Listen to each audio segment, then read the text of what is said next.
দর্শক আসসালামু আলাইকুম। আমরা রয়েছি ময়দানদিঘি হাটে। আজকে 7ই ফেব্রুয়ারি 2025 রোজ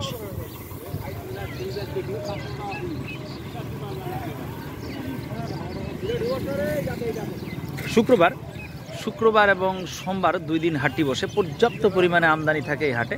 আপনারা দেখতেই পাচ্ছেন হাটের ঢিপের অবস্থা দেখেন। এই হাটে আমদানি প্রচুর থাকে। আপনারা নিয়মিত ভিডিওগুলো পাই না, কারণ আমি ধান কেনা নিয়ে ব্যস্ত দর্শক। হাট আসা সম্ভব হয় না, পার্টিগুলোর সাথে কথা বলতে বলতে সময় চলে যায়। তো আমরা প্রতিদিন ধান লোড করি, ইনশাল্লাহ দিনাজপুরে নিয়ে যাই এই হাটগুলো থেকে। তো আজকে কী রেটে এই হাটে ধান কেনা বেচা হলো তার তথ্য আপনাদেরকে দিব। চাচা ধান বেচাইলেন নাকি? ধান বেচাইলেন? কত করে দিলেন? 60 টাকা। 1360। 70 টাকা ওরা বেচবা পারবে নাকি জিগান দেখি? হ্যাঁ, এই যে মাহাজন ইনি এই সম্পাদন করে এবং ধান কিনি বিক্রি করে। হ্যাঁ দর্শক, আমরা শুনছি দেখছি এখানে পঞ্চগড়ের ময়দানদিঘি হাটে আজকে 60 টাকা উনি বেচাইলো।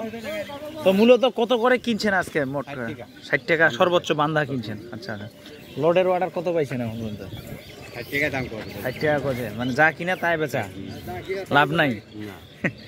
দর্শক আছে আজকে বন্ধের দিনে একটু কেনা বেচা কম থাকে, টাকা পয়সার ঝামেলা থাকে, যার কারণে আজকে গত 2-1 দিন হাটে একটু দাম বেশি ছিল, 65 টাকা পর্যন্ত ছিল বাজারটা। আজকে 60 টাকা কেনা বেচা। গত কয়েকদিন আগে 65 টাকা পর্যন্ত গেছে, 1365 টাকা। আজকে 1360 টাকা 40 কেজিতে।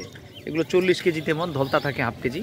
তো এই বাজারগুলো আমরা চেষ্টা করতেছি আপনাদেরকে জানানোর। প্রতিনিয়ত কথাকার বাজার কেমন ছিল। ভালো থাকবেন, আসসালামু আলাইকুম।